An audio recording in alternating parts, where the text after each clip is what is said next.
আল্লাহ তাআলা বলে, বান্দা শোনো, মৃত্যুর যন্ত্রণা সত্য সত্যই আসবে, যেটার থেকে তুমি নিজেকে পলায়ন করছিলে, মরতে তুমি কখনোই চাচ্ছিলে না, কিন্তু এটা শুনে নাও, যে মৃত্যু তুমি কখনোই চাও না, সেই মৃত্যুর যন্ত্রণা তোমার আসবেই আসবে।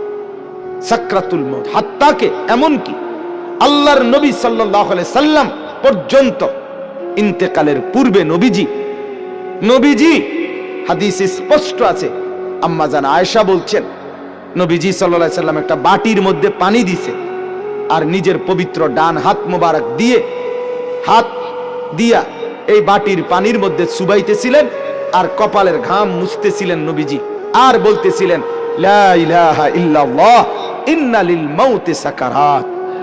আল্লাহ, আপনি ছাড়া আর কোনো ইলাহ নাই, আহা মৃত্যুর তো বড়ই যন্ত্রণা। নবীজি বলতেছিলেন, খুদ রাসূল বলতেছে, যার কষ্ট হওয়ার কোনো কারণ নাই, শুধু আল্লাহ তাআলা দেখাচ্ছিলেন, বন্ধু আপনার উম্মতের হালাত কেমন হয়। নবীজি বলতেছিলেন, হায় মৃত্যুর তো বড় যন্ত্রণা। হযরত ফাতেমা রাদিয়াল্লাহু তাআলা আনহা, ওই হাদিসে আছে, ফাতেমা রাদিয়াল্লাহু তাআলা আনহা তখন কাঁদতেছিলেন, নবীজির মেয়ে, আর কাঁদতে কাঁদতে বলতেছিলেন, ওয়া কারাবাহ ইয়া আবাতা, আরবীয় আফসোসের বাক্য, হায় আমার আব্বা, না জানি আপনার কি কষ্ট হচ্ছে। আল্লাহর নবীর সাথে সাথে বলছে, লা ইয়া ফাতেমা, না না ফাতেমা, কষ্ট হচ্ছে না, লাইসা আলা আবিকাল কারব বাদা হাদাল ইয়াউমি আবাদা। সুবহানাল্লাহ। বললেন নবী, ফাতেমা শোনো, আজকে তোমার বাবার জিন্দেগীর কষ্ট সমাপ্ত হচ্ছে, আজকের পরে আর তোমার বাবার কোনো কষ্ট থাকবে না। 23 বছর আমি দিবানিশি মেহনত করছি, কষ্ট করছি, কাঁদছি, চোখের পানি ফেলছি, পাথরের আঘাত সয়েছি, পেটে পাথর বেঁধেছি ক্ষুধার কষ্টে, দান দান শহীদ করেছি, সারা দেহ রক্তাক্ত হয়েছে, আমার অনেক কষ্ট হয়েছে, ঠিক মতো ঘুমাই নাই, ঠিক মতো খানা খাই নাই, ঠিক মতো রাত্রিতে বিশ্রাম করি নাই, বিবিরে সময় দেই নাই, পরিবারকে সময় দেই নাই। এটা বলতে পারবে না এবারে নবীরে ভালোবাসে, এবারে গাইল্লায় অন্য করে। আমার খুব হাসি আসে, জানে কি জবাব দিত এগুলারে, কি তো জবাব দিব, মেয়ে কি জন্য জবাব দিব? মৃত্যু তো খুব দ্রুত, আজ না হয় কাল, এবছর না হয় সে বছর, মরতে তো হবেই, আখিরাতে তো যেতেই হবে, কোনো সন্দেহ নেই। এজন্য বলতেছিলাম, আল্লাহর নবী সাল্লাল্লাহু আলাইহি ওয়াসাল্লাম বললেন যে আজকের পর থেকে তোমার বাবার আর কষ্ট থাকবে না। আমার বলার উদ্দেশ্য হলো সাকরাতুল মাউত, মৃত্যুর যন্ত্রণা, প্রত্যেককে মৃত্যুর পূর্ব মুহূর্তে মৃত্যুর যন্ত্রণা সইতে হয়, ভীষণ যন্ত্রণা, ভীষণ ভীষণ, কিন্তু ঈমানদার সেই যন্ত্রণার মধ্যেই মজা পায়, মৃত্যুর সেই যন্ত্রণার মধ্যেই আনন্দ পায়। ঝাল তো খুব হয়েছে, কিন্তু স্বাদও তো লাগতেছে, ঠিকই না বলেন? শীতকালীন তরকারি তো ঝাল হইছে, বাকি শীতের ঠান্ডার মধ্যে শীত ঝাল তরকারি খাইতে মজাও তো পাচ্ছে, ঠিক এরকম মৃত্যুর যন্ত্রণা হইতেছে ঠিক, কিন্তু এই যন্ত্রণা মনে যেন ছিঁড়ে ভিড়ে যাচ্ছে, কিন্তু ঈমানদারের দিল খুশি, কিছুক্ষণের মধ্যেই আমি আমার মাওলার জান্নাত দেখতে পাবো। এটা তখন তাকে সব কষ্ট ভুলায় দেয়, সব কষ্ট ভুলায়। এজন্য হাদিসে আছে, নবীজির মৃত্যুর যন্ত্রণা তো হচ্ছে মৃত্যুর সময়, আল্লাহর নবী জবানে কি বলতেছিলেন, আল্লাহুম্মা রাফিকাল আলা, আল্লাহ আমি পরম বন্ধু, শ্রেষ্ঠ বন্ধু, আপনি মাওলার সান্নিধ্যেই যেতে চাই। তার মানে জানো, আল্লাহ তাআলা বুঝাইছেন, বন্ধু মরবেনও না তা আমাকে আর পাবেন কেন, মরতে তো হবেই, আসতে তো হবেই আমার কাছে। একটা মজার উদাহরণ শুনেন, আমরা কিতাবে পড়ছি, ইব্রাহিম আলাইহিস সালাম, ওনাকে মালাকুল মউত আজরাইল ওনার জান কবজ করার জন্য আসছে।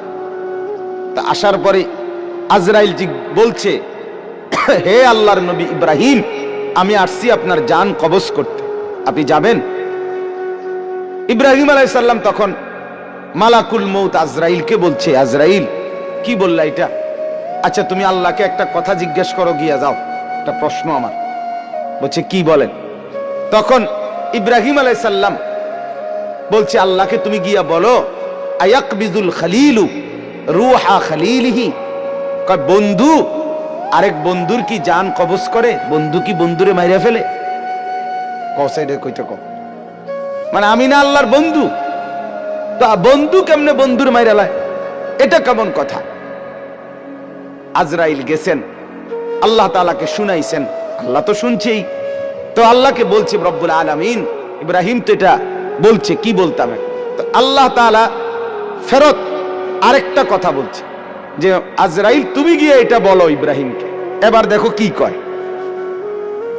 আজরাইল আসছে, আয়েশা বলতেছে আল্লাহ বলছে আপনাকে জবাবে আয়াকরাহুল খলিলু লিকা খলিলিহি, বন্ধু কি বন্ধুর সাক্ষাৎ পেতে চায় না? বন্ধু কি বন্ধুর মোলাকাত পছন্দ করছে না? বন্ধুর সাক্ষাতে যাবেন না? ইব্রাহিম আলাইহিস সালাম সাথে সাথে বুঝে ফেলছে, হায় আচ্ছা তো আসলে মৃত্যু না, এটা তো আমারে মেরে ফেলা না, এটা তো আমার রূহ কবজ না, বরং আমাকে তো আমার মাওলার সাথে মিলায়া দেওয়া। তখন সাথে সাথে উনি বলছে ইকবিদ রূহি আল আন ইয়া মালাকাল মউত, হে আজরাইল মালাকুল মউত, এখন আমার রূহ কবজ করো, আমি বন্ধুর কাছেই যেতে চাই। তাহলে সাকরাতুল মউত, মৃত্যুর যন্ত্রণা সহজ হয়, লাঘব হয়, আসানি হয় যদি কোনো মৃত্যু পথযাত্রী মুমূর্ষ ব্যক্তির সামনে সূরা ইয়াসিন তেলাওয়াত করে। আমার বাপ সুন্নত, সুন্নত মৃত্যুর আগে, মৃত্যুর পূর্ব মুহূর্তে কোন বান্দার জন্য কোরআন থেকে পড়া, এটাই হলো মূলত সুন্নত, এটাই সুন্নত। মৃত্যুবরণ করবার পরে পড়া এটা সুন্নত না, এটা সুন্নত না। মৃত্যুবরণ করার আগে পড়া সুন্নত।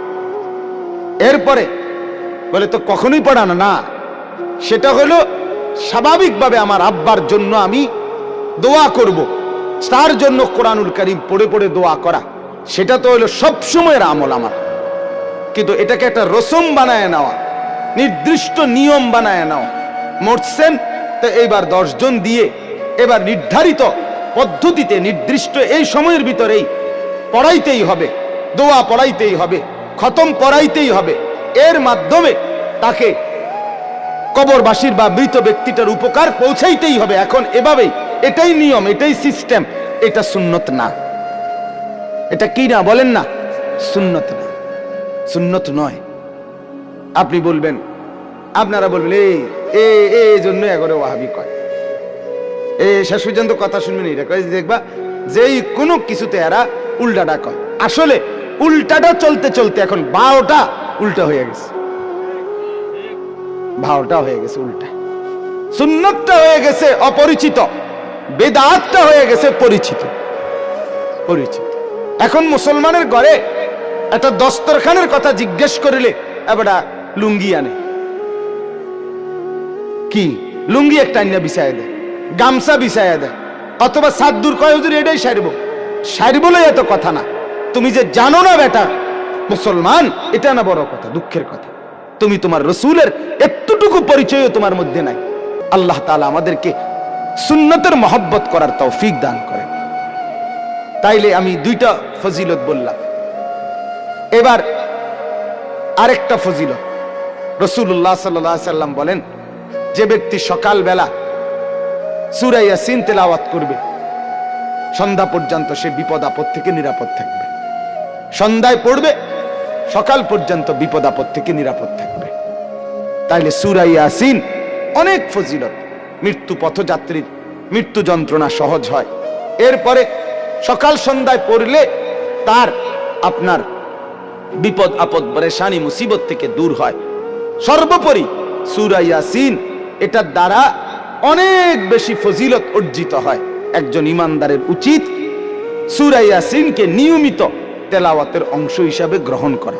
আল্লাহ তাআলা আমাদেরকে তৌফিক দান করেন।